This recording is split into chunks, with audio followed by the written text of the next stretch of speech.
MLA Koona Ravikumar మీద ఆరోపణలు చేస్తూ ప్రిన్సిపల్ సౌమ్య ఈరోజు సూసైడ్ అటెంప్ట్ చేసింది. దానికి సంబంధించి మాట్లాడడానికి మనతో పాటు ఎమ్మెల్యే రవికుమార్ గారు ఉన్నారు. సార్, 2 రోజుల నుంచి కూడా 2 రాష్ట్రాల్లో మీ వార్త ప్రధానంగా వినిపిస్తుంది.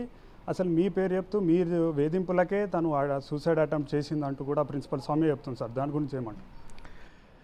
బిగ్ టీవీ వారికి అలాగే ప్రేక్షకులకి అందరికీ నమస్కారం. ఏదైతే మీరు ప్రశ్న అడిగారో ఆమెనే ఇంకో ప్రశ్న అడగాల్సింది. వేధింపులు లేకపోతే శారీరక ఇది మానసిక అని చెప్పి మాట్లాడుతున్నారు. ఏ రకమైన వేధింపులు చేశాము, ఎప్పుడు చేశాము అనేది మీరు అడగాలి కదా. మీ టీవీ వరకే చెప్తా ఉన్నాను, నేను మిమ్మల్నే ప్రశ్నిస్తూ ఉన్నాను. శారీరక వేధింపులు అన్నారు, అసలు ఎప్పుడు కలిసాము, ఎక్కడ కలిసాము, ఏ రూపంలో కలిసాము, ఎప్పుడు కలిసాము. అలానే మానసిక వేధింపులు అసలు ఎప్పుడైనా మాట్లాడాలిగా, మాట్లాడితే కదా. ఆమె పైన నాకు ప్రజల నుంచి, పేరెంట్స్ నుంచి ఫిర్యాదులు వచ్చాయి. ఆమె పైన వచ్చినటువంటి ఫిర్యాదుల పైన నేను ప్రభుత్వానికి, జిల్లా కలెక్టర్ గారికి అలాగే ఎస్పీడీ గారికి ఆ ఫిర్యాదులను పంపించాను ఎంక్వైరీ చేయమని. వాళ్ళు విచారణ చేశారు. విచారణ చేసిలో ప్రైమా ఫేసీ చేసి ఆమె ట్రాన్స్ఫర్ చేశారు.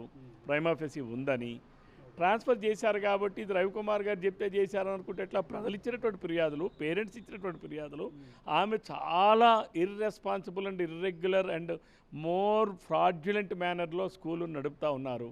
కాబట్టి తప్పనిసరిగా ప్రజలు ఇచ్చినటువంటి విజ్ఞప్తులని మేము అధికారులు పంపిస్తాం. నేను ఒక శాసనసభ్యుడిని. శాసనసభ్యుడిగా నా విధి ఏంటి? ప్రభుత్వ కార్యక్రమాలని ప్రజల్లోకి తీసుకొని వెళ్ళడం, ప్రజలకు అందేలా చేయడం, ప్రభుత్వ పథకాలను అందేలా చేయడం.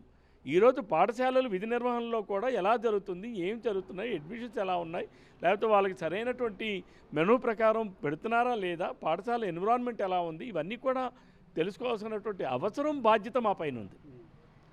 ఈరోజు ఏదైనా అటువంటి ఫిర్యాదులు వచ్చాయి కాబట్టి ఆమె పైన నేను ప్రభుత్వానికి తెలియజేశా, విచారణ చేయండి. విచారణ చేసినంత మాత్రాన అది వాస్తవాలా కాదా అనేది విచారణ అధికారులు తేలుస్తారు, అది నేను కాదు. కానీ దాని గురించి నిరాధారమైనటువంటి ఆరోపణలు చేయడం, వైసీపీ వాళ్ళతోనో లేకపోతే ఇతర వ్యక్తులతోనో కుట్రల పన్ని తను రోజుకొక డ్రామా ఆడడం. ఈరోజు మీ మీడియా వాళ్ళే ఎవరో అడిగారు, రవికుమార్ గారు మరి మీకు ఎప్పుడైనా ప్రత్యక్షంగా ఎప్పుడు ఏ రోజు మాట్లాడలేదండి. మరి నేను మాట్లాడినప్పుడు వేధింపులు అనే భాష అంటే ఆ భాషకి వాడిన భాషకి అర్థం తెలుసా లేదో ఆమెకి. సార్, తను ప్రధానంగా ఏం చెప్తున్నారంటే మొన్న జూన్లో ప్రారంభమైన అడ్మిషన్స్ టైంలో మీరు ప్రత్యక్షంగా వారికి కాల్ చేసి కూడా ఆఫీస్కి పిలిపించుకున్నారు. రాత్రి 10 నుంచి 11 టైంలో ఏం అవసరం ఉంది నాతో అంటూ కూడా తను ప్రధానంగా ఆరోపణ చేసింది. సార్, నేను మళ్ళీ చెప్తున్నానండి, నిరాధారమైన ఆరోపణ. నేను ఎవరిని, ఏ ఒక్క అధికారిని కూడా సాయంకాలం 7 తర్వాత ఎవరిని పిలిపించను. నేను ఎవరిని పిలిపించను, నాకు కొన్ని స్వీయ నియంత్రణలు ఉన్నాయి. నేను అసలు ఏ ఒక్కరిని కూడా నేను పిలిపించను. ఆమె చెబుతున్నట్టుగా 10:30కి 11కి అనేటటువంటిది ఆమెనే ఆధారం చూపించమనండి. ఆమెని ఏ రోజు వచ్చింది, ఎప్పుడు వచ్చింది, ఎక్కడికి వచ్చింది, అసలు రాకుండానే లేకుండానే నేను 10:30 వరకు ఉంచారు, 11 వరకు ఉంచారు అని అంటే మహిళ ఈ ఆరోపణలు చేస్తే, నిరాధార ఆరోపణలు చేస్తే నేను అంటే పురుషుడికి ఈ సమాజంలో రక్షణ లేదా? ఏమి ఆమెదే క్యారెక్టరా, నాది క్యారెక్టర్ కాదా? ఈరోజు నా క్యారెక్టర్ అసాసినేషన్ చేసి ఈరోజు ఈ సమాజంలో, సంఘంలో, ప్రభుత్వంలో అన్ని వర్గాల్లో కూడా నాకున్నటువంటి ప్రతిష్టని, గౌరవాన్ని దిగజార్చే విధంగా ఆమె చేసిన ఆరోపణల మీద నేనే రేపు తక్షణమే పోలీస్ స్టేషన్కి వెళ్ళి ఫిర్యాదు చేయబోతా ఉన్నాను. ఆమె మీద, ఆమెకి వత్తాసు పలికినటువంటి వాళ్ళ మీద, ఆమె ఎవరితోనైతే కలిసి కుట్రలు పన్నిందో వాళ్ళందరిపైన కూడా పోలీస్ స్టేషన్లో కేసు పెడతా, విచారణ చేయమని చెప్తా. ఆమె ఏవేవైతే పాయింట్స్ చెప్పిందో, ఏవేవైతే నేను చేశానని చెప్పిందో ఆ అన్ని పాయింట్స్ మీద కూడా వాళ్ళని విచారణ చేయమని నేనే కోరుతా, పోలీస్ స్టేషన్లో విచారణ కోరుతా. అలాగే ఇట్ ఈజ్ మై ప్రివిలైజ్. ఒక శాసనసభ్యుడిని నేను. ప్రజలు ఇచ్చినటువంటి విజ్ఞప్తుల్ని, ప్రజలు ఇచ్చినటువంటి ఫిర్యాదుల్ని పరిశీలించాల్సిన బాధ్యత ఉన్నటువంటి వ్యక్తిని. ఈరోజు నా ప్రివిలైజెస్కి బ్రీచ్ చేసే విధంగా, భంగం కలిగించే విధంగా ఒక అఫీషియల్ పొజిషన్. ఈరోజు నేను మాట్లాడుతుంది అక్కడ వ్యక్తి కాదు, ఒక ప్రిన్సిపాల్తో మాట్లాడుతున్నాను. ఆమె కులం ఏంటా, ఆమె జెండర్ ఏంటా అనేది నాకు అవసరం లేదు.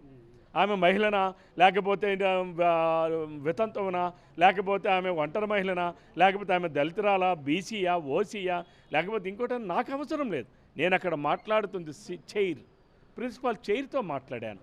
నేను రివ్యూ చేసింది ప్రిన్సిపల్ చైర్తో రివ్యూ చేశాను, అఫీషియల్ పొజిషన్కి రివ్యూ చేశాను. అంతే తప్ప రివ్యూ కూడా ఎప్పుడు చేశాను? తోటి ప్రిన్సిపల్స్ సమక్షంలో, వాళ్ళ ఏపీసీ జిల్లా అధికారి సమక్షంలో రివ్యూ చేశాను. ఆమె రివ్యూలో కూడా ఒక్కదానికి కూడా ఒక్క పేపర్ తీసుకురాలా. ఒక్కదానికి నేను అడిగిన ప్రశ్నకి ఏ ఒక్కదానికి సమాధానం చెప్పలేదు కదా. తిరిగి కేకలు వేసుకొని బిగ్గరగా అరుచుకుంటూ అరుపులు అరుస్తూ ఆమె లోపల ఏ రకంగా ప్రవర్తించిందో అక్కడ ఉన్న తమ తోటి ప్రిన్సిపాల్ని మీరు వెళ్ళి అడగండి. మీడియా వాళ్ళని మీరు వన్ సైడ్ వెర్షన్ వేస్తున్నారు. మీరు అంటే మహిళలకే రక్షణ కానీ మగవాళ్ళకి రక్షణ అక్కర్లేదా? నా క్యారెక్టర్ నాకు ముఖ్యం కాదని అడుగుతున్నాను. ఈరోజు నా క్యారెక్టర్ అసాసినేషన్ చేయడానికి ప్రయత్నించిన సాక్షి టీవీతో సహా రేపు తప్పనిసరిగా నేను డిఫార్మేషన్ సూట్ ఫైల్ చేస్తా. వీళ్ళందరి మీద కూడా ఆమె మీద కూడా ఫైల్ చేస్తా. ఆమెకి వత్తాసు పలికి అదే మాటలు మాట్లాడిన వాళ్ళందరి మీద కూడా ఫిర్యాదు చేస్తా. డిఫార్మేషన్ సూట్ వేస్తా.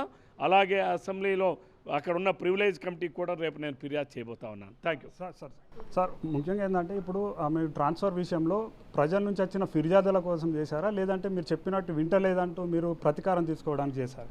ఇక్కడ ఏమయ్యా అంటే నేను ఒక శాసనసభ్యుడిని, ప్రజలు ఇచ్చిన ఫిర్యాదులను పంపిస్తాం.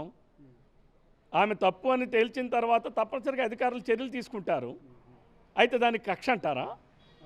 అంటే నువ్వు పిల్లలకి పెట్టాల్సినటువంటి ప్రావిజన్స్ ఏవైతే ఉన్నాయో నిత్యావసర వస్తువుల్ని దారి మళ్ళీ ఇస్తే అది అంటే అక్కడ దళితుల పిల్లలకి తిండి పెట్టకపోయినా పర్వాలేదా?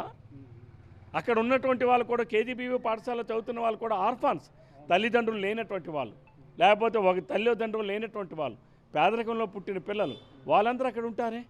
అంటే వాళ్ళకి తిండి పెట్టకుండా ఆమె అవన్నీ కూడా కైంకర్యం చేయొచ్చునా? అంటే తను కూడా ఒక దళిత స్త్రీనే, నన్ను దళితంగా కూడా నన్ను కులపరంగా కూడా నన్ను వేధించాడు అంటూ, మానసికంగా వేధించాడు అంటూ కూడా. కులపరంగా వేధించాలన్నారు నువ్వు చూపించు. అసలు ఎప్పుడు నేను మాట్లాడాను? ఈరోజు ఇప్పుడు మీరు నేను మాట్లాడుతున్నాం. ఇప్పుడు నేను అన్నానో అనలేదో, కనీసం కలిసాం. అసలు అక్కడ సంఘటనే జరగలేదు కదా. ఏ రోజు కలిసాం, ఎక్కడ కలిసాం, ఎప్పుడు మాట్లాడాం? నేను ఫోన్లో మాట్లాడలేదే. నేను వీడియో కాన్ఫరెన్స్ తీసుకునేది కూడా 4 ప్రిన్సిపల్స్తో తీసుకున్నానే, అది కూడా 3 నిమిషాలు. కాబట్టి నిరాధారమైన ఆరోపణలు చేశారు కాబట్టి అవన్నీ కూడా ప్రూవ్ చేయమని, లేదా ఆమెను శిక్షించమని.